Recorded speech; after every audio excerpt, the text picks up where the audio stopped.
اعوذ باللہ من الشیطان الرجیم، بسم اللہ الرحمن الرحیم۔ سورہ الانعام آیت نمبر 26 سے تفسیر ہے وَهُمْ يَنْهَوْنَ عَنْهُ وَيَنْأَوْنَ عَنْهُ، یہ قبول حق سے لوگوں کو روکتے ہیں اور خود بھی اس سے گریز کرتے ہیں، اور حقیقت یہ ہے کہ اس طرح یہ اپنی ہی تباہی کا سامان کر رہے ہیں مگر انہیں اس کا شعور نہیں ہے۔ اب یہاں پہ کس کی بات ہو رہی ہے؟ مشرکین مکہ، جن کی کہانی ہم کل کس انداز میں پڑھ کر آئے کہ اللہ تعالیٰ نے پرسوں اللہ تعالیٰ نے ان کو تاریخ سے مختلف ثبوت فراہم کیے کہ سمجھ لو، مان لو، میرا راستہ اختیار کر لو، نہیں کرو گے تو جس طرح پہلی قوموں کا انجام ہوا ویسا ہی انجام سیم تم لوگوں کا ہوگا۔ اللہ تعالیٰ نے یہاں پہ کیا کہا کہ یہ وہ لوگ ہیں کہ جو خود بھی نہیں آتے اور دوسروں کو بھی نہیں آنے دیتے۔ کس طرح کی؟ کن چیزوں کے اوپر جو نیکی کے کام ہے، اچھائیاں ہیں، نہ یہ خود کرتے ہیں نہ یہ دوسروں کو آنے دیتے ہیں۔ اصل بات یہی ہوتی ہے نا کہ جب کوئی قوم کسی روحانی بیماری کا، اخلاقی بیماری کا شکار ہوتی ہے تو اصل میں وہ زوال کا شکار ہو جاتی ہے، وہ مر رہی ہوتی ہے۔ جیسے آپ دیکھیں گے نا کہ کوئی مریض وینٹیلیٹر پہ ہوتا ہے تو عموماً 99% کیسز میں وہ ایکسپائر ہو چکا ہوتا ہے، وہ تو ایک دل کی تسلی کے لیے اس کو وینٹیلیٹر پہ رکھا گیا ہوتا ہے۔ تو یہاں پر بتا دیا گیا کہ اصل میں یہ جو امتیں ہیں اور خاص طور پر نبی کریم صلی اللہ علیہ وسلم کی مخاطب امت، یہ جس روحانی اور فکری گمراہی کا شکار ہو چکی، یہ مرنے والی ہو چکی ہے امت۔ اگر یہ اپنے آپ کو اس سے نکالنا چاہتی ہے تو قرآن کے جو گولڈن ورڈز ہیں، گولڈن ورسز ہیں، ان کو یہ اختیار کر کے اس گمراہی سے، اس موت سے نجات حاصل کر سکتے ہیں، زندگی کی طرف آ سکتے ہیں۔ اور یہی بات ہے اللہ تعالیٰ نے یہاں پہ اس آیت میں کیا کہا کہ خود بھی رکتے تھے، دوسروں کو بھی روکتے تھے، پہلے والوں کا بھی یہی حال تھا، ان کا بھی یہی حال ہے، یہ اپنی تباہی کا سامان کر رہے ہیں، اس روش سے تباہی کا سامان کر رہے ہیں مگر ان کو اس کا کوئی شعور نہیں ہے۔ اچھا، اب آپ دیکھ لیجئے کہ جو پچھلی آیات ہے نا، اگر ہم ان کو سم اپ کریں، کیونکہ اس وقت ہمارے پاس ٹائم نہیں تھا ان ساری باتوں کو سم اپ کرنے کا، وہ یہ ہے کہ لوگوں کے ہاں یہ چیز پوری دنیا کے اندر یہ چیز ہمیشہ سے نہ مانی گئی نہ مانی جا رہی ہے اب، کہ دنیا میں قوموں کے عروج و زوال میں کسی اخلاقی خرابی یا بیماری کا بھی کوئی دخل ہو سکتا ہے۔ یعنی لوگ اخلاقیات کے فیکٹر کو مکمل طور پر فراموش کر بیٹھے ہیں۔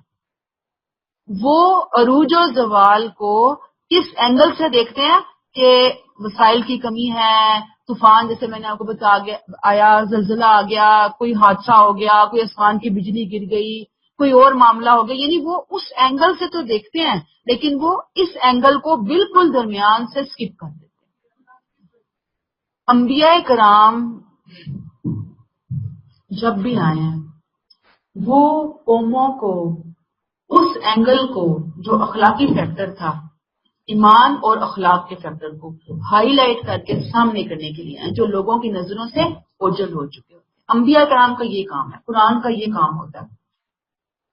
لوگوں کا ہمیشہ سے قوموں کا نظریہ، یعنی ہمیشہ سے زمانہ قدیم سے یہی رہا ہے کہ جس طرح سے ایک درخت پھلتا پھولتا ہے، پروان چڑھتا ہے، پھل پھول دیتا ہے، پھر اس کی ایک خاص ایج ہوتی ہے، کسی درخت کی ایج 100 سال ہے، کسی کی 200 سال ہے، کسی کی 300 سال ہے، اس کے بعد اس درخت نے کیا ہوتا ہے؟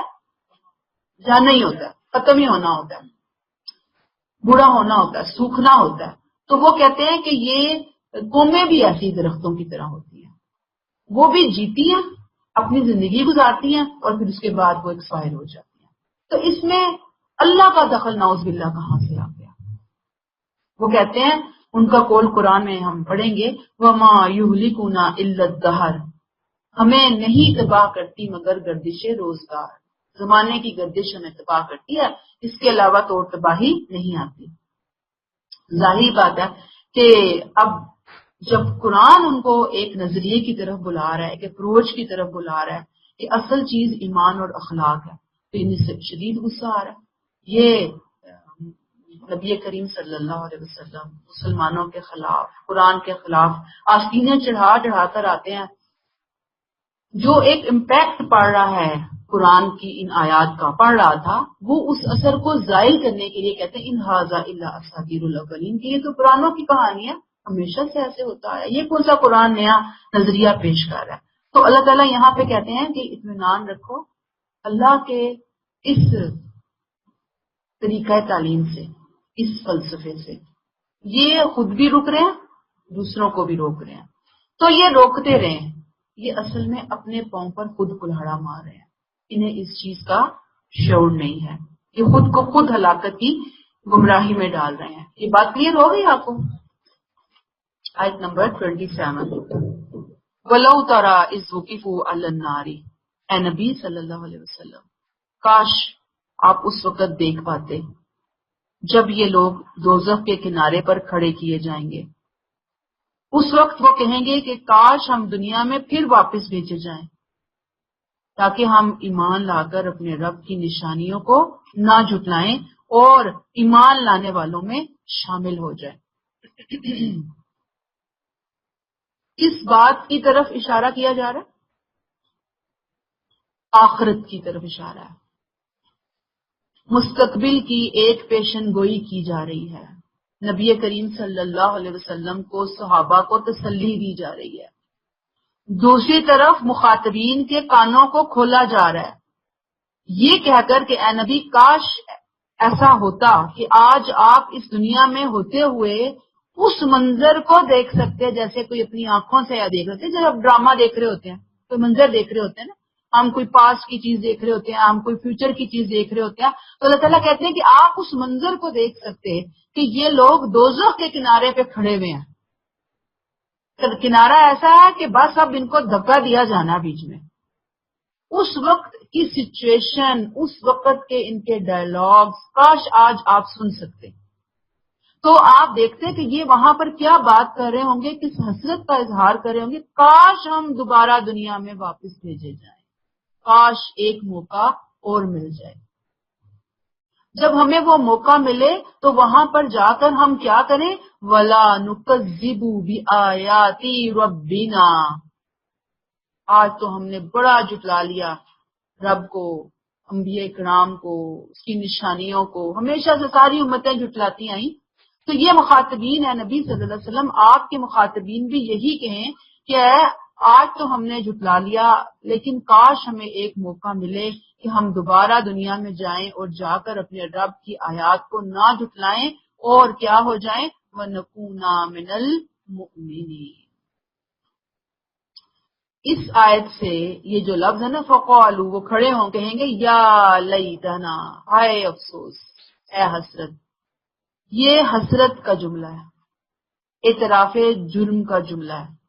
اللہ تعالیٰ کہتے ہیں کہ آج تو اس واقعے کو وہ سمجھ ہی نہیں رہے لیکن کاش کاش کریں گے اس وقت جا کر، ہر مجرم کا اے کاش کا لفظ بولے گا۔ تین باتوں کی تمنا کریں گے، کیا کریں گے، نردو، نکذبو، ونکون من المؤمنین، حسرت کے ساتھ یہ تین چیزیں ہوں گی، لیکن اللہ تعالیٰ کیا اس وقت ان کی حسرت پوری کریں گے؟ امپاسبل ہے۔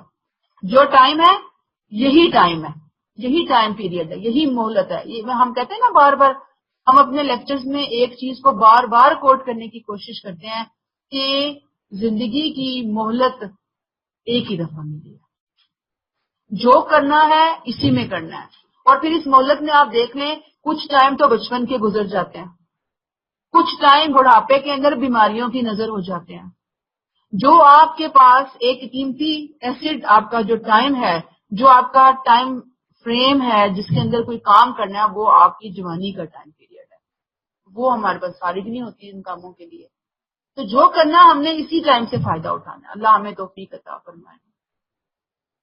آیت 28، بل بدا لہم ما کانوا یخفون من قبل، ہرگز نہیں، اللہ فرماتے ہیں ہرگز نہیں، بلکہ وہ حقیقت ان کے لیے بے نقاب ہو گئی ہے جو اس سے پہلے چھپائے ہوئے تھے، اگر انہیں لوٹایا جائے تو وہی سب کچھ کریں گے جس سے انہیں روکا گیا تھا، یہ لوگ جھوٹے ہیں۔ دیکھیں، اللہ نے چونکہ بندے کو ڈیزائن کیا نا، خالق ہے، جتنا باہر سے کوئی کسی کو جانتا ہے اللہ اتنا ہی اندر سے بھی جانتے ہیں، رگ رگ سے واقف ہے، ایک ایک ذہن کے اندر آنے والے اٹھنے والے وسوسے اور خیال سے بھی واقف ہے۔ اللہ تعالیٰ نے ان کو بتا دیا، کلیئر کر دیا کہ ایسا نہیں ہوگا کہ انہیں حقیقت پتہ نہیں تھی، انہیں سمجھ نہیں آیا تھا، حق سب کچھ پتا تھا، انہیں پتہ چل گیا کہ یہ اللہ کے رسول ہیں، قرآن حق، ہر چیز کلیئر ہے۔ جیسے میں آپ کو بار بار مثال دیتی ہوں، جیسے سورج نکلنے کا کوئی انکار نہیں کر سکتا، ایسے ہی اللہ تعالیٰ کہتے ہیں کہ آج دنیا میں ان کے دماغوں پر، ان کی عقلوں پر، ان کی آنکھوں پر پردے پڑے ہوئے ہیں۔ پردے کون سے ہیں؟ غرور کے، تکبر کے، حسد کے۔ وہ پردے ایسے سخت پردے ہیں کہ یہ اٹھا ہی نہیں رہے، اس کو مت ماری ہوئی ہے ان کی، انہی پردوں کے ساتھ زندگی گزار رہے ہیں، اور دنیا کی محبت اتنی ہے کہ دل میں رچی بسی ہوئی ہے۔ مادہ ہو گئی ہے۔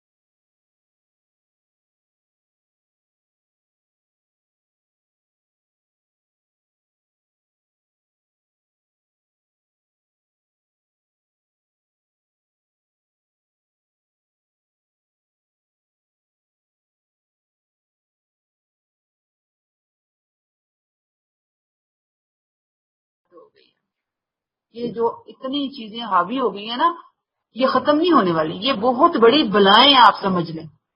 یہ جس کو چمٹ جائے نا، پھر اس کا اللہ معاف کرے بیڑا ہی ہوتے ہیں، خوف زدہ ہوتے ہیں کہ اللہ نہ کرے یہ بیماریاں آ جائیں۔ دیکھیں، یہ بیماریاں تو دنیا کے امتحان ہیں، اصل بیماریاں تو یہ ہیں جن سے اللہ تعالیٰ نے یہاں پہ ہمیں آگاہ کیا ہے، اور یہی بتانے کے لیے انبیاء کرام تشریف لاتے ہیں۔ آیت نمبر 29، وَقَالُوا إِنْ هِيَ إِلَّا حَيَاتُنَا الدُّنْيَا، یہ کہتے ہیں کہ ہماری زندگی تو یہی دنیا کی زندگی ہے، اور ہم تو مرنے کے بعد ہرگز دوبارہ نہ اٹھائے جائیں گے۔ گویا اب قرآن کے مکذبین تھے جو پہلے قرآن کو جھٹلا رہے تھے، اب اللہ قیامت کے مکذبین کا انجام بیان کر رہے ہیں۔ کیا کہتے ہیں؟ یہ کہتے ہیں کہ مرنے کے بعد کوئی زندگی نہیں ہے، کوئی اٹھایا جانا نہیں ہے۔ وہ کہتے ہیں ان کے نزدیک ریزن کیا ہے نہ اٹھائے جانے کی؟ قرآن ہی آگے ہمیں بتاتا ہے کہ یہ کیسے ممکن ہے کہ جب ہمارے جسم گل سڑ جائیں، ہڈیاں ہڈیاں ہو جائیں، وہ سیدھا ہو جائیں، تو ہمیں پھر دوبارہ سے اٹھایا جائے، کہ امپاسبل۔ اس بات کو وہ سامنے رکھ کر قیامت سے، اس کو ماننے سے، وہاں اٹھائے جانے سے راہ فرار حاصل کرتے ہیں، گریز کے بہانے ڈھونڈتے ہیں، اور صرف خود نہیں رک رہے، دوسروں کے ذہن میں بھی یہ جراثیم جو ہے نا وہ ڈال رہے ہیں، برین واشنگ کرتے چلے جا رہے ہیں۔ آیت 30، اللہ تعالیٰ نے پھر ایک منظر کشی کی، جیسے پہلے ابھی ایک منظر کشی ہم نے پڑھی قرآن کے مکذبین کے حوالے سے، جو اللہ کو نہیں مان رہے، رسول کو نہیں مان رہے، وہ جو آخرت کو نہیں مان رہے، وہ کیا کریں گے؟ آیت 30 میں دیکھیے، وَلَوْ تَرَىٰ إِذْ وُقِفُوا عَلَىٰ رَبِّهِمْ، اگر تم اس وقت اس دنیا میں وہ منظر دیکھ پاتے جب یہ اپنے رب کے حضور کھڑے کیے جائیں گے، اس وقت وہ ان سے پوچھے گا کیا یہ حقیقت نہیں ہے؟ قَالَ أَلَيْسَ هَٰذَا بِالْحَقِّ، کون سی حقیقت؟ قیامت کا یہ سارا منظر، یہ جہنم کا گڑھا جو تمہارے سامنے ہے، یہ حقیقت نہیں ہے؟ قَالُوا بَلَىٰ وَرَبِّنَا، وہ جواب دیں گے ہاں ہمارے رب کی قسم یہ سچ ہے، یہ حقیقت ہے۔ اس پر اللہ فرمائے گا اب اپنے انکار حق کی پاداش میں سزا کا مزہ چکھو۔ آپ صلی اللہ علیہ وسلم کو بتایا، تسلی بھی دے دی گئی، ساتھ ہی ان کو بھی وارن کر دیا گیا کہ بھئی وہ ٹائم آنے والا، آج تو تم انکار کر رہے ہو نا آرام سے، اپنی عقل کی کھڑکیاں، اپنے دماغ کی کھڑکیاں تم نے بند کی ہوئی ہیں پکے طریقے سے، مضبوطی سے، اور تم نہیں مان کر دے رہے، اس دن تم اس حق کا اقرار بھی کرو گے، اور پھر اپنے اقرار کی، اپنے اعمال کی پاداش میں جہنم کی آگ کا ایندھن بھی ملو گے۔ استغفر اللہ ربی من کل ذنب واتوب الیہ۔ آیت 31، قد خسر الذین کذبوا بلقاء اللہ، یقیناً گھاٹے میں پڑ گئے وہ لوگ جنہوں نے اللہ سے اپنی ملاقات کو جھٹلایا. وہی مضمون چل رہا ہے نا، اوور آل لے لیا اللہ نے اس مضمون کو کہ گھاٹے میں رہے، نقصان میں رہے وہ لوگ جنہوں نے اللہ سے اپنی ملاقات کو جھٹلایا. حتی اذا جاءتهم الساعۃ بغتۃ، یہاں تک کہ جب وہ گھڑی اچانک آ جائے گی تو یہ لوگ کہیں گے ہائے افسوس، ہم سے اس معاملے میں کیسی کوتاہی ہوئی، اور حال یہ ہوگا کہ اپنے بوجھ اپنی پیٹھوں پر اٹھائے ہوئے ہوں گے. برا ہوگا، سنو نہایت برا ہوگا وہ بوجھ جو یہ اٹھائے ہوئے ہوں گے. اللہ تعالیٰ اب پھر ایک پوری پکچر سامنے لا رہے ہیں آخرت کے حوالے سے.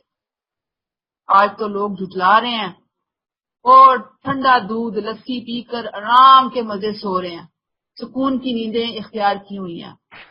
لیکن جب وہ آ جائے گی نا، ساعۃ بغتۃ، اچانک آ جائے گی جب وہ گھڑی، قیامت کی گھڑی، تو بس یہ اس وقت کیا کریں گے، حسرت سے اپنا سر پیٹیں گے اور کیا کہیں گے، اے افسوس، یا حسرتنا، یا لیتنا. ابھی پیچھے ہم نے پڑھا یا لیتنا، یہاں پہ کیا ہے، یا حسرتنا علی ما فرطنا فیہا. استغفر اللہ استغفر اللہ. کتنی حسرت کی یہ بات ہے، کتنی حسرت کا یہ بیان ہے جو اللہ نے یہاں پر مجرمین کے اندر سے وہ نکال کر یہاں پر رکھ دیا کہ قیامت کو یہ معاملہ چلے گا، یہ سین ہوگا، یہ منظر ہوگا.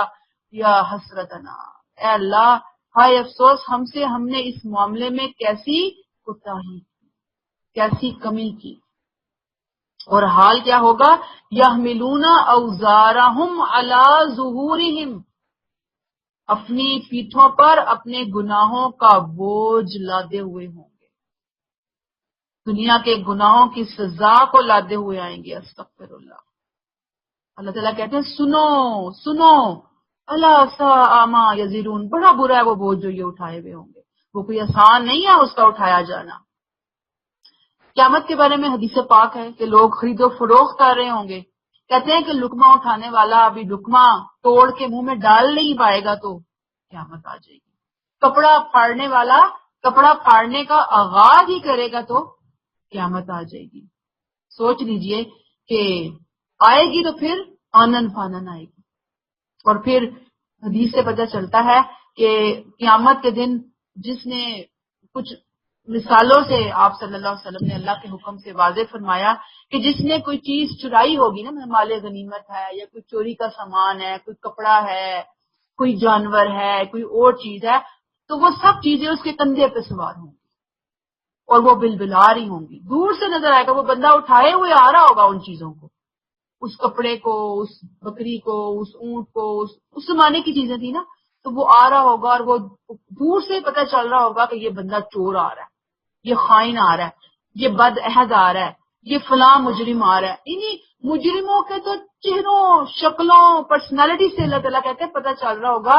وَهُمْ يَحْمِلُونَ أَوْزَارَهُمْ عَلَى ظُهُورِهِمْ. اس اسٹائل کے اندر رہے ہوں گے کہ ہر ایک کی کیٹیگری الگ الگ ڈیفائن ہوگی کہ یہ مجرم فلاں چیز کا، یہ فلاں جھنڈے کہتے ہیں گھڑے ہوئے ہوں گے کہ یہ فلاں جھنڈا ہوگا، ایک لیڈر ہوگا ان کا جس کو وہ فالو کرتے رہے ہیں، وہ آگے آگے ہوگا اور وہ پیچھے پیچھے ہوں گے اور وہ آ رہے ہوں گے. ایسے وہ اٹھا کر اللہ تعالیٰ ان کو قیامت کے دن جوک در جوک، جیسے فوجی ہوتی ہے نا، ہر ایک ریجیمنٹ ہوتی ہے، ہر ایک کیٹیگری ہوتی ہے، تو اللہ تعالیٰ اس دن جہنم کے اندر بھی فوج در فوج لوگوں کو پھینکیں گے. چلو تم ادھر جاؤ، تم ادھر جاؤ، تم ادھر جاؤ، تم ادھر جاؤ. استغفر اللہ. اللہ تعالیٰ برے انجام سے بچائے، برے وقت سے بچائے کہ آج ہمارے پاس ٹائم ہے کہ ہم اس دن یہ نہ کہیں کیا حسرتنا علی ما فرطنا، یہ کہ دنیا میں ہم سے بڑی کوتاہیاں ہو گئی، بڑی کمیاں ہو گئی. اے اللہ ایسا نہ ہو. آج جو ہمیں اللہ آپ نے مہلت دی ہے نا، آج ہم اس مہلت سے بھرپور فائدہ اٹھانے والے بن جائیں. ایک ٹائم ہے نا ہمارے پاس، میں آپ کو کہتی ہوں پھر ایک صحت ہے، ایک جوانی ہے، ایک وسائل ہیں، ایک سہولت اللہ نے ہمیں دی ہوئی ہے. بس اپنے اس ٹائم سے ہم فائدہ اٹھائیں کہ کل کو یہ چیزیں ہماری پکڑ کا سبب نہ بن جائیں اور پھر اس دن پچھتاوا ہو کہ اللہ تعالیٰ آج دنیا میں ہم نے کتنا ٹائم صرف امیدیں اور تمنائیں باندھنے کے اندر خرچ کر دیا. ہم نے اس کو یوٹیلائز کیوں نہیں کیا، اس ٹائم کو اپنے آپ کو، اپنی صلاحیتوں کو یوٹیلائز کیوں نہیں کیا. تو اللہ تعالیٰ نے ایک نقشہ کھینچ دیا. آیت نمبر 32 بہت زبردست آیت. وَمَا الْحَيَاةُ الدُّنْيَا إِلَّا لَعِبٌ وَلَهْوٌ. حقیقت یہ ہے ود ان بریکٹ لکھ لیں تاکہ یہ آیت کبھی آپ کو بھولے نہیں. آخرت کے تصور کے بغیر، یہ بات بڑی امپورٹنٹ ہے، میں آپ کو جو بتانے جا رہی ہوں نا، آخرت کے تصور کے بغیر بریکٹ کلوز، یہ دنیا کی زندگی تو بس ایک کھیل اور تماشا ہے. آخرت کا گھر البتہ پرہیزگاروں کے لیے بہتر ہے. پھر کیا تم سمجھتے نہیں ہو؟ گویا جو لوگ جو پچھلا ہم نے ایک گروپ پڑھا مجرموں کا، اس کے برعکس وہ لوگ جو آخرت کے اندر اللہ کے سامنے جواب دہی سے ڈرتے ہوئے زندگی گزارتے ہیں. انہیں پتا ہوتا ہے کہ یہ دنیا کی زندگی بس یہی نہیں ہے، بلکہ یہ ختم ہو جانی ہے، اس کے بعد ایک اور زندگی شروع ہونی ہے، مجھے وہاں پر جا کر اپنی ایک ایک نعمت کا جواب دینا ہے اپنے رب کو. تو ان کی زندگی کا سٹائل بالکل اور ہوتا ہے، اور ان کی زندگی کا سٹائل بالکل اور ہوتا ہے کہ جو بالکل لاپرواہی اور ناقدری کے ساتھ زندگی بسر کر رہے ہوتے ہیں. تو وہ وہاں پر جو زندگی گزارتے ہیں آخرت سے ڈرتے ہوئے، ان کی زندگی کا یہ پہلو واضح ہو گیا. فرمایا کہ یہ دنیا کی زندگی جب آخرت کی فکر کے بغیر گزاری جائے، یعنی میں نے آپ کو جو پوائنٹ آؤٹ کی بات وہ کیا ہے، دنیا کی زندگی کو اگر آخرت کی فکر کے بغیر گزارا جائے گا تو وہ دنیا لائب اور لہو ہے. ادروائز دنیا لائب اور لہو نہیں ہے. ادروائز دنیا ایک امتحان ہے، ایک آزمائش ہے، بس اللہ نے ہمارے لیے بنائی ہے، ہمیں اس کو استعمال کرنا ہے، اس کو لینا ہے. ورنہ یہ دنیا کی زندگی بالکل لائیو اور لہو ہے.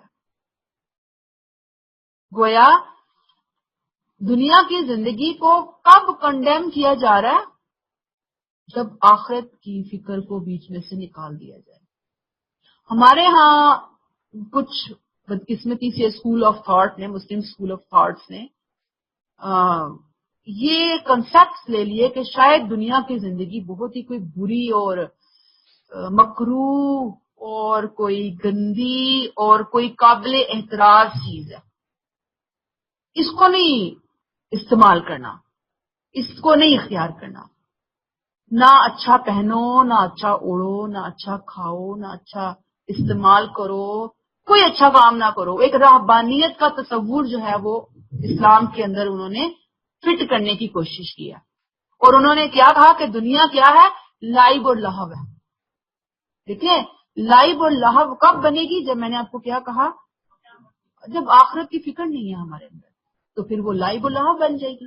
اگر آپ کے دل میں لائب اور اگر آپ کے دل میں آخرت کی فکر ہے تو آپ دنیا کے اندر بہترین سے بہترین نعمتوں کے اندر رہتے ہوئے بھی جب اللہ کا شکر ادا کر رہے ہیں، آپ کو پتا ہے کہ اس نعمت کا مجھے جواب دینا ہے، تو وہ نعمت آپ کے لیے ایک طرح سے درجات کی بلندی کا سبب بنے گی، جنت حاصل کرنے کا سبب بنے گی. دنیا ہے نا، اگر وہ مکروہ ہوتی، اگر وہ کراہیت آمیز ہوتی، اگر وہ گندی اور قابل نفرت ہوتی تو پھر اس سے اجر تو نہ مل رہا ہوتا نا. ہم دنیا سے ہی اجر سمیٹ رہے ہوتے ہیں اور ہم دنیا سے ہی اپنے نمبر کم کروا رہے ہوتے ہیں. جسٹ ایک فکر ہوتی ہے، ایک ہماری دیکھنے کا سوچنے کا اینگل ہوتا ہے جو ہمارے نمبر بڑھاتا بھی ہے اور ہمارے نمبر گھٹاتا بھی ہے. تو دنیا لائب اور لہو کب بنتی ہے؟ اس پوائنٹ کو کلیئر کر لیں اچھی طرح، کیونکہ میں آپ کو بار بار ایک پوائنٹ کے اوپر لے کے آتی ہوں کہ لوگوں کے بڑے کوشچن ہوتے ہیں کہ ہم اتنے مہنگے کپڑے پہنتے ہیں تو پتہ نہیں کیا ہوگا، ہماری پکڑ نہ ہو جائے، ہم نے فلاں گاڑی رکھی ہوئی ہے پکڑنا.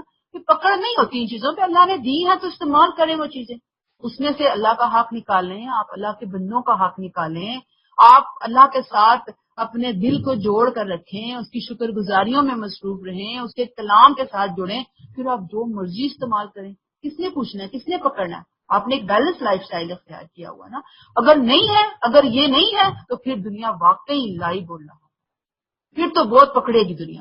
اور دنیا کی اس لائب اور لہو کے اوپر بندے کی جو پکڑ ہوگی اس کا پھر کوئی انجام نہیں ہے. وَلَلدَّارُ الْآخِرَةُ، اللہ تعالیٰ کہتے ہیں آخرت کا گھر البتہ ان کے لیے بہتر ہے جو اللہ سے ڈریں. پھر کیا تم سمجھتے نہیں ہو؟ سمجھو اس بات کو. آیت 33، قد نعلم انہ لیحزنک الذی، اے نبی صلی اللہ علیہ وسلم ہمیں معلوم ہے جو کچھ یہ کہتے ہیں اس سے تمہیں رنج ہوتا ہے، اس سے کیا ہوتا ہے؟ تمہیں رنج ہوتا ہے، تم اس پر صبر کرو اے پیغمبر صلی اللہ علیہ وسلم، اس لیے کہ یہ لوگ آپ کو نہیں جھٹلا رہے، بلکہ یہ ظالم تو دراصل اللہ کی آیات کا انکار کر رہے ہیں۔ تسلی کا مضمون آیت 33 سے 50 تک چلے گا، تیزی سے آگے جائے گا، اور تیزی ایسی ہے کہ نبی کریم صلی اللہ علیہ وسلم اور صحابہ کرام کے لیے ایک بڑی ہی شفقت اور دل نوازی والی ٹھنڈک ڈال دینے والی ہے اس وقت کے حالات کو اگر آپ فیل کریں تو۔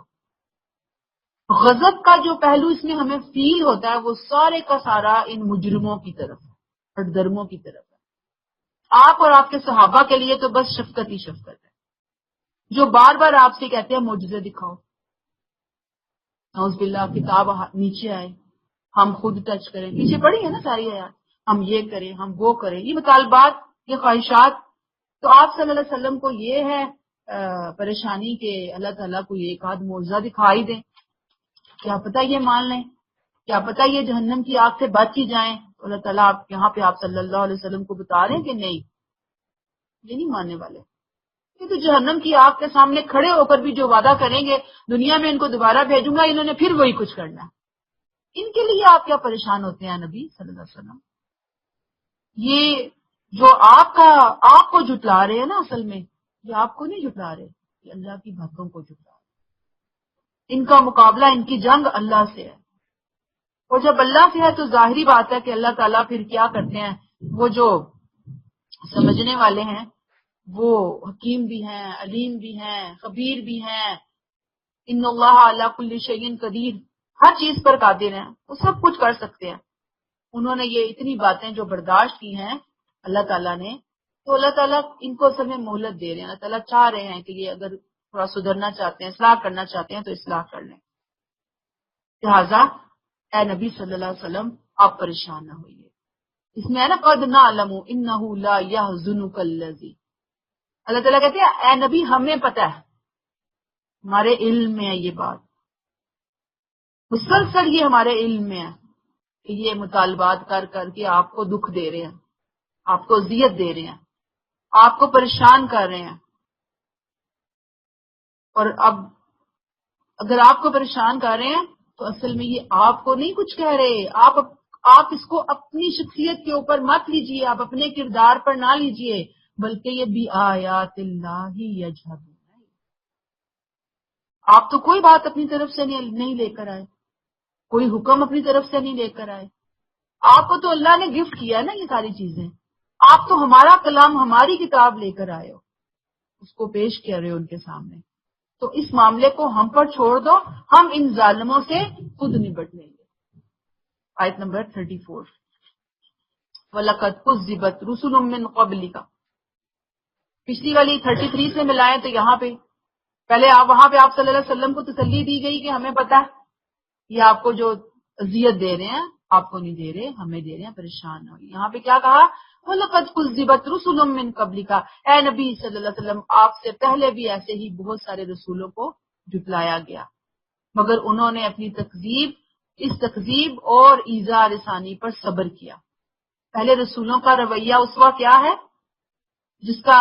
جو اس اسوہ نبی کریم صلی اللہ علیہ وسلم کو اختیار کرنے کا اصل میں حکم دیا جا رہا ہے، انکریج کیا جا رہا ہے، اس تکذیب اور ایذا رسانی پر صبر، یہاں تک کہ ان کے پاس ہماری مدد آ گئی۔ وَلَا مُبَدِّلَ لِكَلِمَاتِ اللَّهِ، اللہ کی باتوں کو کوئی بدلنے والا نہیں ہے، اور ہماری ودن بریکٹ سنت کو سمجھنے کے لیے بریکٹ کلوز، وَلَقَدْ جَاءَكَ مِن نَبَإِ الْمُرْسَلِينَ، پچھلے رسولوں کی کچھ سرگزشت تو آپ کو پہنچ چکی۔ اللہ کی سنت جو انبیاء کے ان کے پیروکاروں کے لیے اللہ نے اختیار کر رکھی، دنیا چونکہ امتحان کے اصول پہ بنائی گئی ہے نا، لہٰذا انبیاء اور ان کے ساتھیوں کو بھی اس امتحان کے پل سے گزرنا پڑتا ہے، اس امتحان کی بھٹی میں جلنا پڑتا ہے، خود جلانا پڑتا ہے، وہ جلاتے ہیں خود کو، اس کے بعد پھر اللہ تعالیٰ اپنے رسولوں اور اپنے بندوں کی لازمن مدد کرتے ہیں. ایک ٹائم ڈیوریشن کے لیے اللہ تعالیٰ مجرموں کو، نافرمانوں، ہر دھرموں کو ڈھیل دیتے ہیں. اور یاد رکھیے کہ یہ جو امتحان کی مدت ہوتی ہے نا، یہ کوئی ایک آدھ دن کی نہیں ہوتی. انبیاء کرام کے امتحانوں کا ٹائم ڈیوریشن ایک دو دن یا ایک آدھ سال کا نہیں ہوتا. انہیں ہمیشہ سے بہت بہت طویل صبر آزما مراحل سے گزرنا پڑتا ہے. اب آپ حضرت نوح علیہ السلام کا ہی دیکھ لیجئے، 950 سال تبلیغ کر رہے ہیں قوم کو. 950 سال. سوچیں ہر دن ہر شام قوم کی طرف سے جو ان کے اوپر تانے، طنز، تشنی، پھر اس کے بعد جسمانی اذیت تک کے اوپر وہ اتر آتے ہیں. قوم کے لوگ جو ہیں کیا کچھ انہوں نے برداشت نہیں کیا. ایک دم تو نہیں مدد آ جاتی نا. اللہ تعالیٰ کہتے ہیں کہ اللہ تعالیٰ ہر نبی کے ساتھ ہوتا ہے، ہر نبی کے ساتھ رہا ہے، لیکن یہ مدد کب ظاہر ہوتی ہے؟ یعنی وہ ہے تو ساتھ، لیکن وہ آگے بڑھ کر روکتا نہیں ہے، ان کو مخالفین کو روکتا نہیں ہے، ان کے حملوں کو، ان کی تکلیفوں کو روکتا نہیں ہے. حالانکہ وہ چاہے تو وہ اللہ کے محبوب بننے ہیں، وہ چاہے تو روک دے، اس کے لیے کیا مشکل ہے؟ رشتوں کو بھیجے، وہ ایک دم میں ان کو تہس نہس کر کے رکھ دے. نہیں روکتا، کیوں نہیں روکتا؟ اس لیے کہ اللہ چاہتا ہے کہ اتمام حجت ہو جائے، بات پہنچ جائے، دودھ کا دودھ، پانی کا پانی ہو جائے. اور پھر اللہ کی یہ مدد ایک وقت پر آتی ہے، اور وہ وقت کون سا ہے؟ اللہ کی سنت کے مطابق وہ وقت مقرر ہے. وَلَا مُبَدِّلَ لِكَلِمَاتِ اللَّهِ. جب وہ آ جاتا ہے تو پھر اللہ کی سنت کو کوئی بدلنے والا نہیں ہوتا. اب رسولوں کی کہانیاں کس سے اللہ کی اس سنت پر گواہ ہیں کہ جس حالات سے وہ گزرے، اے نبی صلی اللہ علیہ وآلہ وسلم، آپ کو بھی سیم انہی حالات سے گزرنا ہوگا. اور جب آپ گزریں گے تو پھر آپ پر بھی وہی مدد آئے گی جو ان کی مدد ہو چکی ہے. تو گویا اس ٹائم پیریڈ کو کیسے گزارنا ہے؟ صبر سے. وَاسْتَعِینُوا بِالصَّبْرِ وَالصَّلَاةِ. پیچھے بڑھ کر آئے نا، اور آپ صلی اللہ علیہ وسلم سے بڑھ کر کون صبر اور صلاۃ کا نمونہ اور مجموعہ ہو سکتا تھا؟ تو گزشتہ انبیاء کرام بھی یہی کرتے رہے، نبی کریم صلی اللہ علیہ وسلم نے بھی یہی کچھ کیا. آیت 35 وَإِنْ كَانَ كَبُرَ عَلَيْكَ إِعْرَاضُهُمْ. اور اگر ان کی بے رخی اس کے باوجود آپ پر گراں گزر رہی ہے تو زمین میں کوئی سرنگ یا آسمان تک پہنچنے کے لیے کوئی سیڑھی ڈھونڈنے کی کوشش کرو تاکہ ان کے پاس کوئی نشانی لے آؤ. اگر اللہ چاہتا تو ان سب کو ہدایت پر جمع کر سکتا تھا، اس لیے جذبات سے مغلوب ہونے والوں میں سے نہ بنو. پیچھے ہم یہ بات ابھی پڑھ کر آئے کہ یہ جتنی آیات ہیں 33 سے آگے تک آنورڈ، تسلی کے مضمون آپ سے، اس میں جتنی نرمی ہے، تسلی ہے، وہ آپ اور آپ کے ساتھیوں کے لیے. اور جتنی اس میں ہمیں کوئی سخت بات نظر آ رہی ہے وہ اصل میں آپ کے لیے نہیں ہے، وہ آپ کو سنوا کر ان کو بتائی جا رہی ہے. وہ ہر دھرموں اور مجرموں کے لیے سب. تو یہاں پہ بھی اللہ تعالیٰ یہی بتا رہے ہیں کہ دنیا اللہ نے امتحان کے لیے بنائی ہے. کس کا امتحان ہے؟ علم کا امتحان ہے، انسان کے عقل کا امتحان ہے، اس کے ارادے کا امتحان ہے، اختیار کا امتحان ہے. ورنہ اللہ تعالیٰ کیا کر سکتے تھے؟ اللہ تعالیٰ زبردستی جو ہے وہ لوگوں کو ہدایت کے اوپر جمع کر لیتے. ایک منٹ ٹھہریے گا.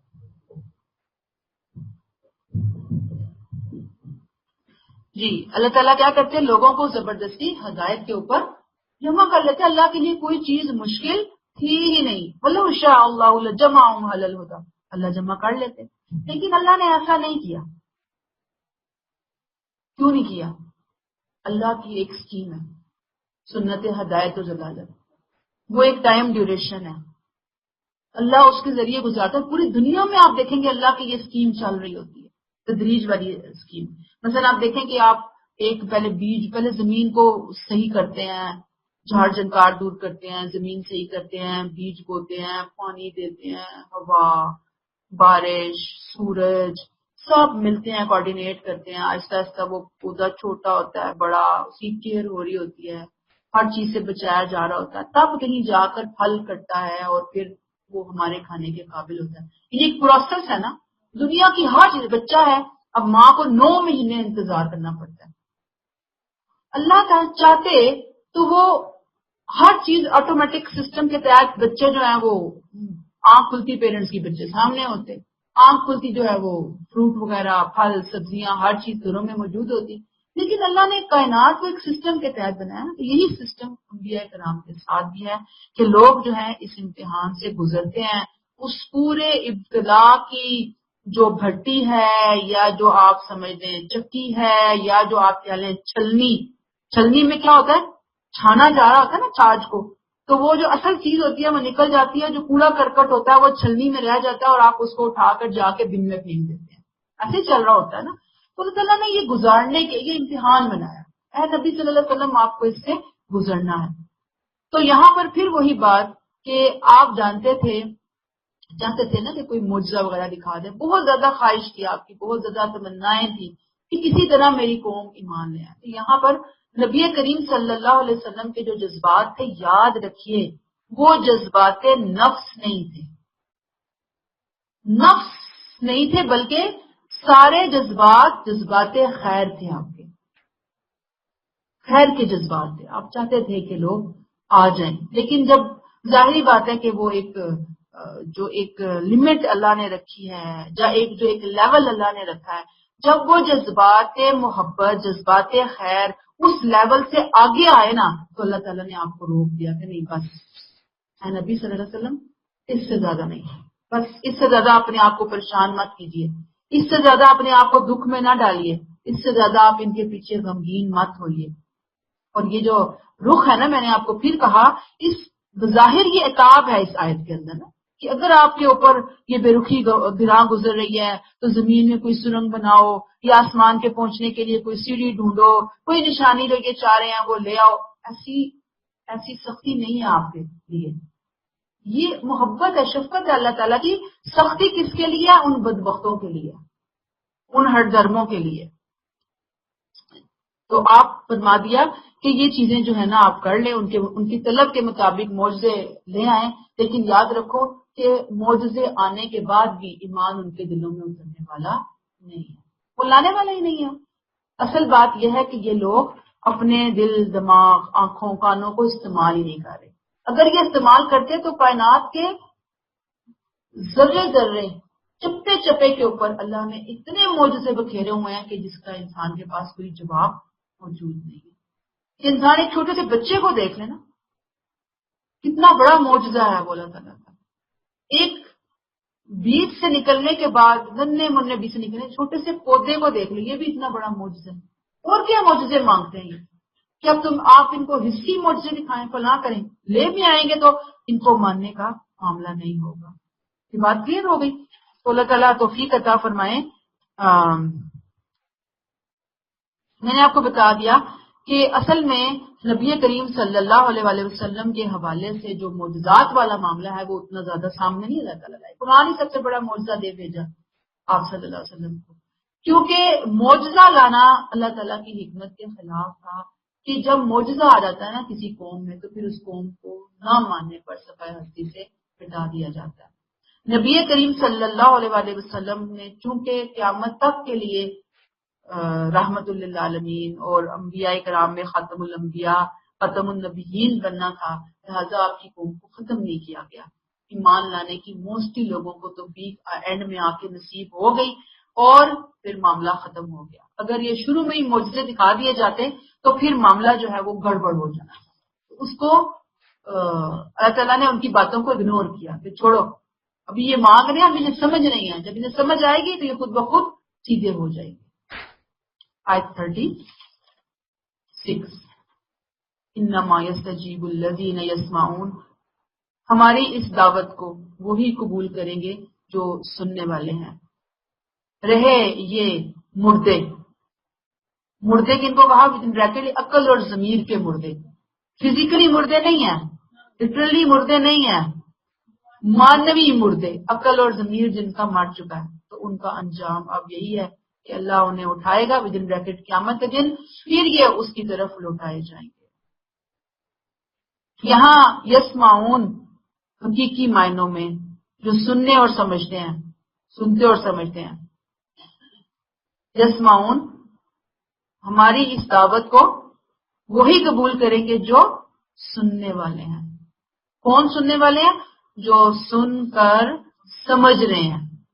دیکھیے سننا تو ایک گائے، بکری، بیل، بھینس، مرغی، کتا، بلی بھی سن رہے ہوتے ہیں آواز کو، لیکن سن کر سمجھنا، یہ تو اللہ نے انسان کو صلاحیت دی ہے نا، اس طرح سے سمجھنا جیسے اللہ چاہتے ہیں۔ تو اللہ کہتے ہیں کہ دعوت کو قبول وہی کریں گے جو سنتے ہیں۔ سننا پہلا مرحلہ ہے، سنیں گے اور پھر سمجھیں گے، ٹھیک ہے؟ تو جو سنے گا ہی نہیں وہ سمجھے گا کیسے؟ ہے نا یہ بات؟ تو یہاں پہ اللہ تعالیٰ یہی بات بتانا چاہ رہے ہیں کہ جو سن کر نہ سمجھیں، پہلی بات یہ کہ جو سنے ہی نہ اور جو سن کر سمجھے نہ، ان کا سننا نہ سننا برابر ہے، وہ اللہ کی نظر میں موتا ہے۔ موتا کون ہے یہاں پر؟ جو عقل اور دل کے مردے ہیں، ان کی زندگی اللہ کے ہاں زندگی اصل میں کون سی زندگی ہے؟ جو انسان کی عقل اور دل کی زندگی ہے۔ اللہ انہیں کہتے ہیں یہ زندہ ہے جو عقل اور دل کو استعمال کرتے ہیں، اور وہ جو عقل اور دل کو استعمال نہیں کرتے اللہ کی نظر میں وہ موتا ہے، موتا، مردے۔ اللہ نے فرمایا کہ اے نبی صلی اللہ علیہ وسلم، قرآن کی دعوت، آپ کا پیغام وہی قبول کریں گے جن کے دل زندہ ہے، عقل زندہ ہے، سن سکتے ہیں، سوچ سکتے ہیں، سمجھ سکتے ہیں۔ لیکن جو گنگے بہرے ہیں وہ اللہ کے نزدیک مردے ہیں، ان کو اللہ کے حوالے کرو۔ قیامت کے دن سارے نقاب، سارے پردے، جو پردہ اسکرین ہٹتا ہے تو ایک چیز منظر سامنے آ جاتا ہے، اسٹیج کے اوپر آپ نے دیکھا ہوگا کہ پردہ سائڈ پہ ہوگا، پورا منظر سامنے آ گیا، اس دن منظر سامنے آئے گا جس دن یہ اللہ کے ہاں لٹائے جائیں گے۔ اے نبی صلی اللہ علیہ وسلم، آپ اپنے آپ کو مبتلا غم نہ کیجیے۔ آیت نمبر 37، وَقَالُوا لَوْلَا نُزِّلَ عَلَيْهِ آیَاتٌ مِّن رَّبِّهِ، یہ کہتے ہیں اے نبی اس پیغمبر پر اس کے رب کی طرف سے کوئی نشانی کیوں نہیں اتاری گئی؟ انہیں کہہ دیجئے بے شک اللہ اس پر قادر ہے کہ جب چاہے کوئی نشانی اتار دے، مگر ان میں سے اکثر لوگ اس حقیقت سے واقف نہیں ہیں، اس حقیقت سے، اس مطالبے کے حقائق سے واقف نہیں ہے۔ اصل بات یہی ہے کہ جو اگلی آیات، یہ ساری آیات ہیں، اس سے یہ واضح ہو رہا ہے کہ یہ اصل میں نشانی مانگ رہے تھے آپ صلی اللہ علیہ وسلم کی رسالت کے حوالے سے، اور یہ چاہ رہے تھے کہ بھئی ایسی نشانی آ جائے کہ لوگ جو ہیں وہ نہیں مان رہے نا۔ یعنی نشانی کون سی مانگ رہے تھے؟ رسالت کو ماننے کے لیے تو پہلے مانگتے رہے، اب نشانی مانگ رہے ہیں کہ ہم چونکہ پیغمبر کی تکذیب کر رہے ہیں تو کوئی لے کر آؤ عذاب ہمارے اوپر، تاکہ دنیا میں ہی ہمارا کام تمام ہو۔ دیکھیں تو صحیح عذاب کا ٹریلر، دیکھیں تو صحیح عذاب کا جھلک، یہ نشانی وہ ہے۔ سمجھ آ گئی ہے یہاں پر؟ کوئی عذاب کا نمونہ، عذاب کی جھلک جو ہے وہ ہمیں دکھلا دو۔ تو استغفر اللہ، اللہ تعالیٰ تو ہر وقت اس طرح کی نشانیاں دکھانے پر قادر ہیں، لیکن وہ نہیں دکھاتا۔ بات وہی ہے کہ لوگوں کو مہلت دیتا ہے، وَلَٰكِنَّ أَكْثَرَهُمْ لَا يَعْلَمُونَ، ان میں سے اکثر لوگ جو ہے وہ بڑے نادان ہیں، انہیں پتہ ہی نہیں کہ جب یہ نشانی آ گئی تو یہ کوئی بچوں کا کھیل نہیں ہوگا، نشانی ظاہر ہوئی تو وہ سب کی کمر توڑ کر رکھ دے گی، سب کو تباہ و برباد کر کے رکھ دے گی۔ دوسری بات پھر وہی ہے کہ اللہ تعالیٰ اپنے نبیوں کو جھٹلانے والوں کو فوراً نہیں پکڑتا، بلکہ کیا کرتا ہے؟ ڈھیل پہ ڈھیل، ڈھیل پہ ڈھیل، ڈھیل پہ ڈھیل دیے چلا جاتا ہے، تاکہ یہ ان کے اوپر حجت تمام ہو سکے، تاکہ جب اللہ پکڑے تو پورے ثبوت کے ساتھ ان کو پکڑے۔ اور پھر یہ کہ جیسے یہ سمجھ رہے ہیں کہ پیغمبر کی نعوذ باللہ یہ جو انہوں نے امداد کی ہے آخرت کے حوالے سے، اس کے عذاب کے حوالے سے، دنیا کے عذاب کے حوالے سے، یہ سمجھتے شاید نعوذ باللہ یہ جھوٹی دھمکیاں دے رہے ہیں، جھوٹے معاملے کر رہے ہیں، نعوذ باللہ اللہ تعالیٰ کے ہاتھ پہ بس ہیں۔ تو اللہ تعالیٰ یہاں پہ یہ کلیئر کر رہے ہیں، قُلْ إِنَّ اللَّهَ قَادِرٌ عَلَىٰ أَن يُنَزِّلَ آیَةً، اللہ تو قادر ہے، وہ جب چاہے ایسی نشانی بھیج سکتا ہے، تم پریشان نہ ہو، کوئی اس کی گرفت سے دور نہیں ہے۔ اب اللہ تعالیٰ تو چاہتے ہیں کہ جو لوگ اس کی رحمت سے فائدہ اٹھانا چاہتے ہیں اٹھا لیں، جو اپنی اصلاح کرنا چاہتے ہیں کر لیں، جو توبہ کے دروازوں سے، کھلے دروازوں سے اندر آنا چاہتے ہیں اس کی رحمت کے سائے میں آ جائیں، اور جو نہیں آتے تو پھر ایک وقت آئے گا کہ رحمت کے دروازوں کو بند کر دیا جائے گا۔ تو جب بند ہو جائیں گے دروازے تو پھر ان کا راستہ وہ جہنم اور مومنین کا راستہ پھر جنت ہوگا۔ آیت 38، وَمَا مِن دَابَّةٍ فِي الْأَرْضِ وَلَا طَائِرٍ دیکھتے نہیں ہو کہ زمین میں جتنے جانور اپنے پاؤں سے چلتے ہیں اور فضا میں جتنے پرندے اپنے دونوں بازوؤں سے اڑتے ہیں، سب تمہاری ہی طرح کی امتیں ہیں. امتیں مین جماعتیں ہیں ودن بریکٹ. اور سمجھانے کی حد تک تو ہم نے اپنی بریکٹ کلوز اپنی کتاب میں بھی کوئی کسر نہیں چھوڑی. اس کے بعد یہی باقی ہے کہ ایک دن پھر یہ سب اپنے رب کی طرف اکٹھے کر دیے جائیں. یہ ایک دم پرندوں کی بات کیوں آ گئی؟ آپ بتائیں ذرا جلدی سے مجھے. پرندوں کی بات کی جیسے شروع ہو گئی کہ زمین میں جتنے جانور پاؤں سے چلتے ہیں، فضا میں جتنے پرندے اڑتے ہیں اپنے بازوؤں سے، یہ پرندوں کی ایک دم بات کی جیسے آ گئی. بات تو مشرکین کی چل رہی تھی، بات تو جھٹلانے والوں کی چل رہی تھی. ہاں شاباش، وہ نشانیاں مانگ رہے ہیں نا. تو اللہ کہتے ہیں کہ نشانیاں مانگنے والوں آنکھیں کھولو، باہر نکلو، فضا کو دیکھو، افق کو دیکھو، زمین کو دیکھو، وہاں پر پھرنے والے جانوروں کو دیکھو جو اپنے پاؤں سے چلتے ہیں، ان کو دیکھو جو فضا میں اڑتے ہیں. تمہیں نشانیاں مل جائیں گی. ایک ایک چیز جو ہے وہ کیا ہے؟ اللہ کی نشانی ہے. لیکن بات وہی ہے نا کہ اگر کوئی نشانی سے سبق لینا ہی نہ چاہے، آنکھیں دل کھولنا ہی نہ چاہے، تو پھر اللہ تعالیٰ کیا کر سکتے ہیں اس کے اندر. اس میں ہے نا لفظ الا امم امثالکم، یہ بہت توجہ کے الفاظ ہیں نا. یہ بتاتے ہیں کہ جانوروں اور پرندوں کی زندگیوں کے اندر بھی ایسا ہی نظم ہے، ایسی ہی اجتماعیت ہے جیسی اے انسانوں تمہارے اندر ہے. تمہارے اندر بھی قومیں ہیں نا، قبیلے ہیں، خاندان ہیں، ایسے ہی ان کے اندر بھی. اب ہمارے ہاں جو سائنٹسٹ وغیرہ ہیں، لوگ بہت زیادہ محنت کر رہے ہوتے ہیں. اس کی بہت بڑی مثال شہد کی مکھی اور چیونٹی کی آپ دیکھیں، کبھی آپ اس کے بارے میں جا کر پڑھیں، اس کے بارے میں فیکٹس اینڈ فگرز کو آپ ڈھونڈیں تو ہمیں پتہ چلے گا کہ اتنا اجتماعی شعور ہے ان کے اندر.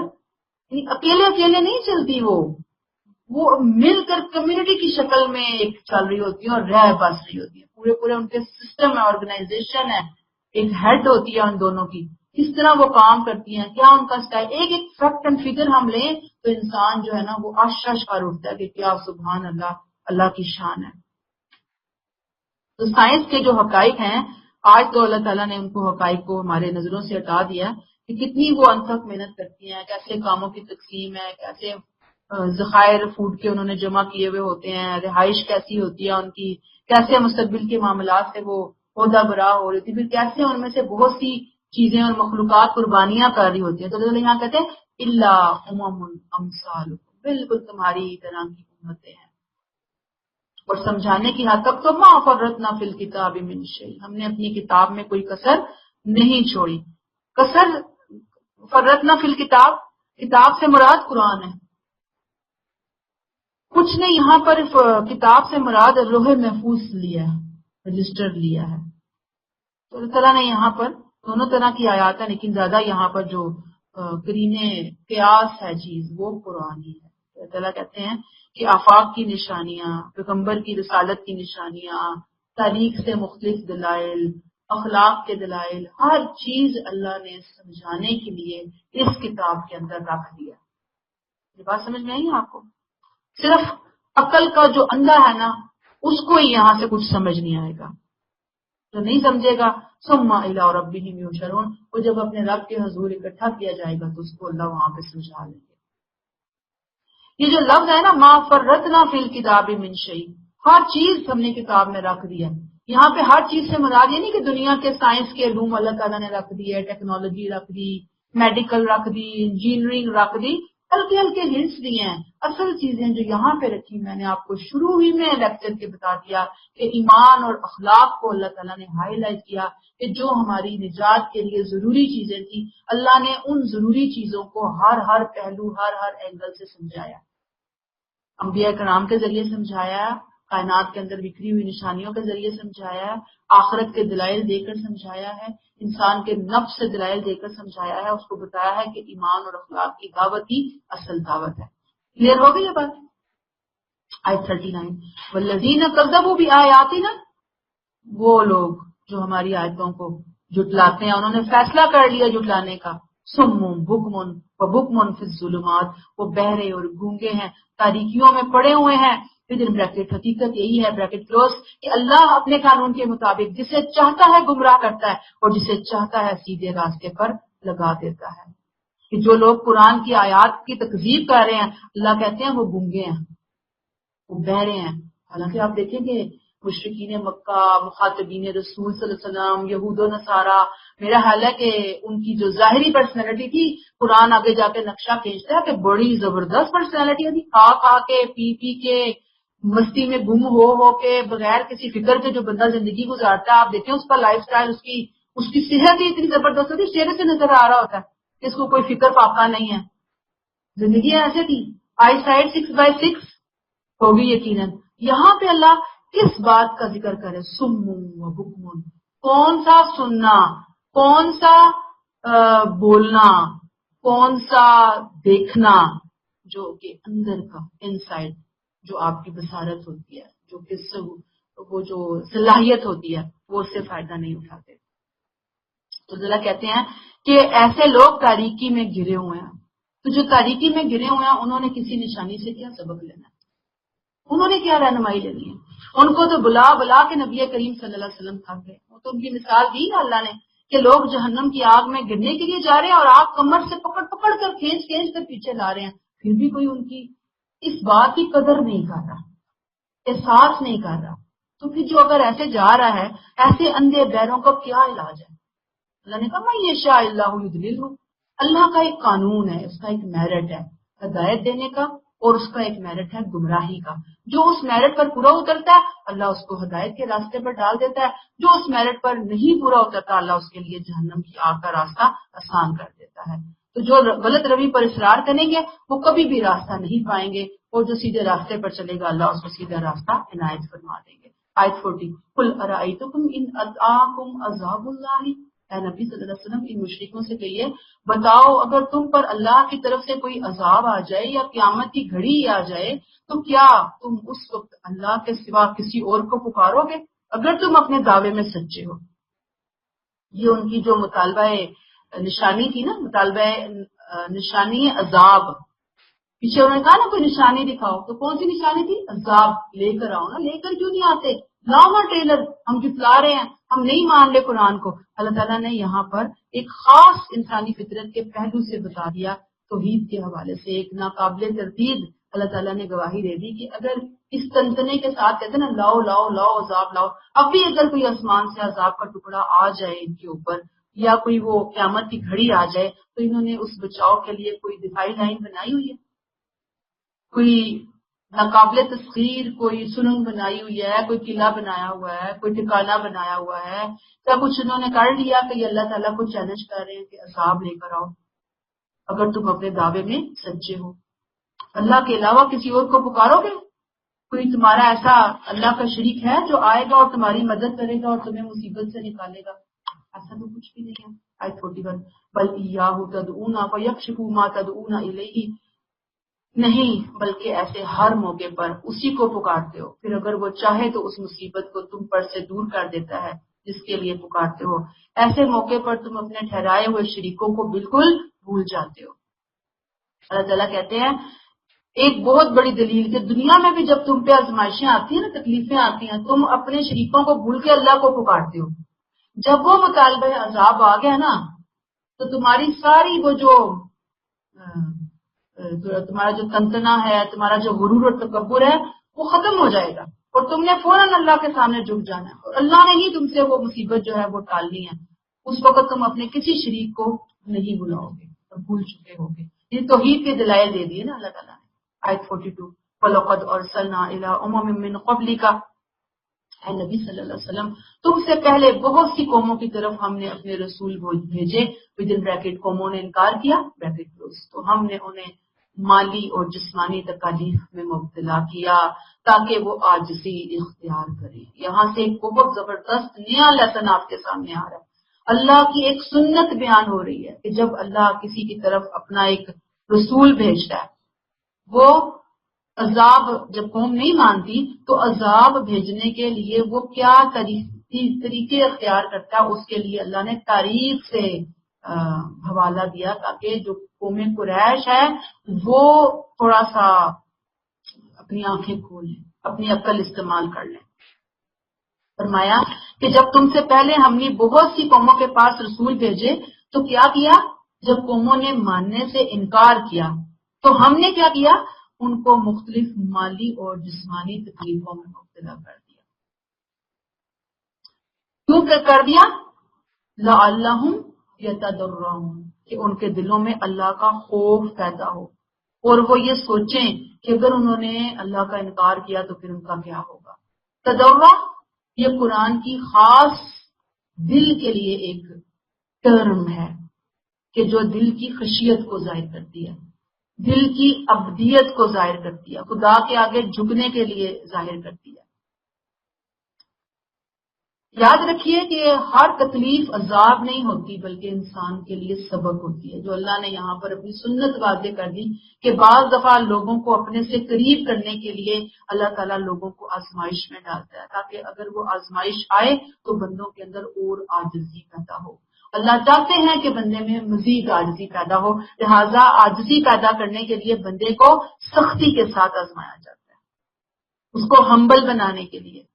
اس لیے کہ بعض دفعہ جب انسان کو نعمتیں ملتی چلی جائیں نا تو انسان اپنے آپ کو بہت بڑی چیز سمجھنا شروع ہو جاتا ہے، تو پھر اللہ تعالیٰ وہ چیز اس سے چھین لیتے ہیں، لے لیتے ہیں۔ اللہ نے اپنا طریقہ بتایا، آپ کو کہا ہے نبی صلی اللہ علیہ وسلم آپ سے پہلے امتوں کو ہم آزمائشوں میں ڈالتے رہے، ہم چاہتے تھے کہ وہ ہمارے قریب ہوں، تو پھر بعض نعمتیں ہمیں اللہ کے قریب کرنے کے لیے آتی ہیں۔ کل ہم نے پرسوں نعمتوں کا فلسفہ، آزمائشوں کا فلسفہ پڑھا تھا نا کہ آزمائشیں آ رہی ہوتی ہیں تو ہم اس کو کیا سمجھیں تو ہمارے لیے ان آزمائشوں کو ہینڈل کرنا، اس معاملے سے گزرنا، اس ٹائم ڈیوریشن کو گزارنا آسان ہو جاتا ہے۔ اسی کا یہ اگلا حصہ آپ وہاں پہ دیکھ لیں کہ آزمائشیں آتی ہیں، اللہ بندے کو اپنے سے قریب کرنا چاہتا ہے، اللہ چاہتا ہے کہ بندے کے اندر عاجزی آئے۔ آیت 43 فلولا اذ جاءہم بأسنا، جب ان پر ہماری طرف سے سختی آئی تو کیوں نہ انہوں نے عاجزی اختیار کی بلکہ ان کے دل اور بھی سخت ہو گئے اور شیطان نے ان کے لیے ان کے اسی عمل کو خوبی بنا کر پیش کر دیا جو وہ کر رہے تھے۔ یہاں پہ حسرت اور افسوس کا جملہ ہے کہ سختی کیوں بھیجی تھی، مقصد کیا تھا؟ لوگ اور جھک جائیں۔ ہوا کیا؟ لوگ اور سرکش ہو گئے اس سختی کے آنے کے حوالے سے۔ یاد رکھیے جب بھی کوئی سختی آتی ہے دو طرح کے ریئیکشنز آپ کے سامنے آتے ہیں، ایک وہ جو اللہ کی طرف پلٹ آتے ہیں، اپنی اصلاح کر لیتے ہیں، اور دوسرے وہ جو قسط قلوبہم، دل اور سخت ہو جاتے ہیں، مجھے کیوں اللہ نے آزمایا، میرے اوپر کیوں آزمائش بھیجی، میں ہی کیوں اللہ کو ملی، یہ سلسلے آپ کو نظر آ رہے ہوتے ہیں۔ تو یاد رکھیے کہ دل کی حالت مسلسل ایک جیسی نہیں رہتی، ایک دفعہ اگر دل نرم ہوتا ہے تو ایک دفعہ انسان دل سخت ہوتا ہے۔ اگر دل سخت ہے تو پھر انسان کو اللہ تعالیٰ سے معافی مانگنی چاہیے، عاجزی کا مظاہرہ کرنا چاہیے۔ حدیث میں آتا ہے کہ 3 موقعوں پر اپنے دل کا جائزہ لیں۔ دل کیا ہے؟ دل سخت ہے یا دل نرم ہے؟ نمبر 1 تنہائی میں کیا ہمارا اللہ کے ساتھ کوئی کنیکشن ہوتا ہے یا بس ہم دنیا ادھر ادھر سوچیں پریشانیاں اسی میں الجھے ہوئے ہوتے ہیں؟ کیا رویہ ہوتا ہے ہمارا؟ دوسرا قرآن پڑھتے ہوئے ہماری فیلنگز کیا ہوتی ہیں؟ قرآن پڑھتے ہوئے بھی ہم دنیا ہی سوچ رہے ہوتے ہیں، ادھر ادھر ہمارا دماغ ایبسنٹ مائنڈ ہوتا ہے، یا پھر ہم اس قرآن سے ایک ارک کشید کر رہے ہوتے ہیں، اس سے روح لے رہے ہوتے ہیں، اپنے دل کے کنیکشن کو قرآن کے کنیکشن سے جوڑنے کی پوری کوشش کر رہے ہوتے ہیں۔ کیا ہمارا رویہ ہوتا ہے؟ تیسرا علم کی محفلوں میں ہمارے دل کا حال کیا ہوتا ہے؟ ٹائم گزارا، کب ٹائم ہوتا ہے بس نکلیں اٹھیں جائیں، کب پورا ہوگا، مصیبت آ گئی بھاگنے کو دل۔ تو یاد رکھیے کہ یہ 3 موقع ہیں کہ انسان کو ٹیسٹ اس کا ہے کہ جس طرح تھرمامیٹر سے آپ اپنا بخار شوگر چیک کرتے ہیں، پھر آلہ ہوتا ہے بلڈ پریشر چیک کرتے ہیں، یہ ٹیسٹ ہے ہمارے پاس کہ اس طرح کے موقعوں پر ہمارے دل کی حالت کیا ہوتی ہے۔ اور اگر دل سخت ہے تو اللہ تعالیٰ سے اس کی پناہ مانگے اور انسان اللہ تعالیٰ سے قلب سلیم کی دعا کرے۔ اور پھر آپ دیکھیے کہ اس میں ہمارے اسکالرز بتاتے ہیں کہ دل کی سختی کی علامت کیا ہے؟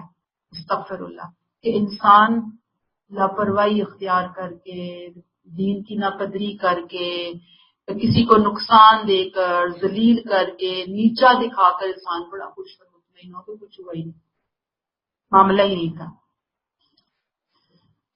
آپ دیکھیے کہ اگر ہمیں خدا نہ خواستہ کہتے ہیں نا بائیں بازو میں درد ہو رہا ہے تو ہم آرام سے بیٹھ جائیں گے. بائیں بازو میں یہاں اس پوری سائڈ پہ درد شروع ہو جائے تو ہم چھوڑ دیں گے. ایک دو دن درد رہے ہم فوراً اپنے ہارٹ کے ٹیسٹ کرانے دوڑیں گے نا. یہ کوئی دل کو پرابلم تو نہیں ہوگی؟ اللہ تعالیٰ نے یہاں پہ ہمیں بتا دیا اپنے اپنے دلوں کو ٹیسٹ کر لو. قصد قلوبہم میں دل شامل تو نہیں ہو گیا؟ دل بیمار تو نہیں ہو گیا؟ تو لہٰذا اللہ تعالیٰ سے دعا بھی کرنی ہے. اور اگر دلوں کی سختی ہے تو اس کا علاج کیا ہے؟ قرآن پڑھنا، موت کو کثرت سے یاد کرنا، اللہ کا ذکر کثرت سے کرنا، نیک لوگوں کی محفل اختیار کرنا، کمزوروں پر، یتیموں، بے بسوں، بیواؤں کے اوپر رحم، نرمی، شفقت کا معاملہ کرنا، یتیم کے سر پر ہاتھ پھیرنا، استغفار کی کثرت کرنا. تو یہ اللہ کی طرف سے آتی ہیں سختیاں. اللہ چاہتے ہیں کہ بندے اللہ کی طرف رجوع کرے. اصل میں یہ میں اس کو پورا کروں گی مضمون کو.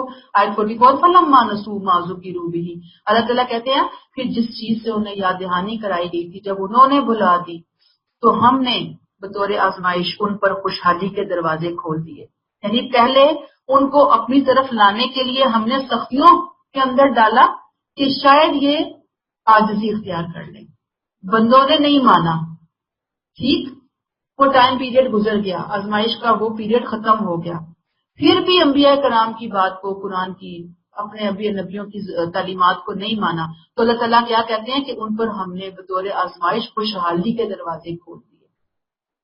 یہاں تک کہ جب وہ ان میں خوب مگن ہو گئے، ہماری بخششوں پر اترانے لگے جو ہم نے ان پر کی تھی، تو اچانک ہم نے ان کو پکڑ لیا. اب حال یہ تھا کہ یہ بالکل ششدر ہو کر رہ گئے تھے. یعنی انہوں نے مصائب سے تو کوئی سبق حاصل نہ کیا. تو اب اللہ تعالیٰ کیا کہتے ہیں کہ ہم نے کیا کر دیا؟ ان کے لیے آسانیاں ڈال دی. جس چیز باسا و درا میں ان کو ڈالا گیا اس سے سبق حاصل نہیں کیا تو ہم نے اس طرح کی قوموں کو کیا کر دیا؟ آسانیوں میں ڈال دیا. آسانیوں میں ڈالنے کا مقصد کیا تھا؟ کہ اب یہ اپنی کامیابیوں کے اوپر خوب اکڑیں، خوب مگن ہو جائیں، خوب اس میں غرق ہو جائیں. حتی اذا فارغوا بما اوتوا، خوب خوش ہوں، خوب مہلت سے فائدہ اٹھائیں، خوب گناہ سمیٹیں، خوب وبال اپنے سروں کے اوپر اٹھائیں. اخذناہم بغتۃ، پھر اچانک ہمارے عذاب نے ان کو پکڑا. فاذا هم مبلسون، یہاں تک کہ وہ بالکل ششدر ہو کر رہ گئے. یہ بات سمجھ میں آئی آپ کو؟ یہ اصول سمجھ میں آیا کہ ایک طرف آتی ہے مشکلیں، اللہ تعالیٰ قریب کرنا چاہتے ہیں، بندے لیسن نہیں لیتے. دوسرا آزمائش کا پہلو ہوتا ہے اللہ پھر آسانیاں، نعمتیں، کامیابیاں، خوشیاں، بندہ خوب مگن ہو، خوب فخر، غرور اور اپنے گھمنڈ کا شکار ہو. تو پھر جب انسان اس لیول پہ جاتا ہے نا پھر اسے اللہ کی یاد مشکل سے آتی ہے. اس کے لیے پھر دل سخت سے سخت ہوتا چلا جاتا ہے اور پھر اس کے لیے اس کی طرف آنا ناممکن ہو جاتا ہے. آیت نمبر 45 فقوتی دابر القوم الذین ظلموا، اس طرح ان لوگوں کی جڑ کاٹ کر رکھ دی گئی جنہوں نے اپنی جانوں پر ظلم کا ارتکاب کیا تھا. والحمدللہ رب العالمین، اور شکر تو اللہ ہی کے لیے ہے جو ظالم و عالم کا پروردگار ہے. کیا ہے شکر؟ بدن بریکٹ کہ اس نے زمین کو ان ظالموں سے پاک کر دیا. یہ اللہ کا طریقہ ہے کہ رسول کی نافرمانی کی صورت میں قوم پر سختی اور نعمت دونوں آزمائشیں لائی جاتی ہیں. جب ان آزمائشوں سے انسان کی آنکھ نہیں کھلتی پھر اسے دنیا میں ہی سزا دے دی جاتی ہے، پھر سب ختم ہو جاتا ہے. اللہ تعالیٰ پھر قوم کو جڑ سے اکھیڑ کر رکھ دیتے ہیں، ختم کر دیتے ہیں اس کے قومی وجود کو ہی. اور والحمدللہ رب العالمین، اتنا خوبصورت اظہار ہے کہ جب بندے کے دل کے اندر سے یہ نکلے والحمدللہ رب العالمین، کہ ظلم کا خاتمہ اس اللہ نے کیا، اس ظلم کے خاتمے پر اس کا شکر واجب ہے. ورنہ اگر ظالموں کو وہ ڈھیل ہی دے دیتا تو پھر دنیا تو فساد کا گھر بن جاتی. یہاں تعریف اللہ کی کیوں ہو رہی ہے؟ اس نے ظلم کا خاتمہ کیا. تو اللہ تعالیٰ ہمیں ان چیزوں کی صحیح سمجھ، عقل سمجھ عطا فرما دے. آمین.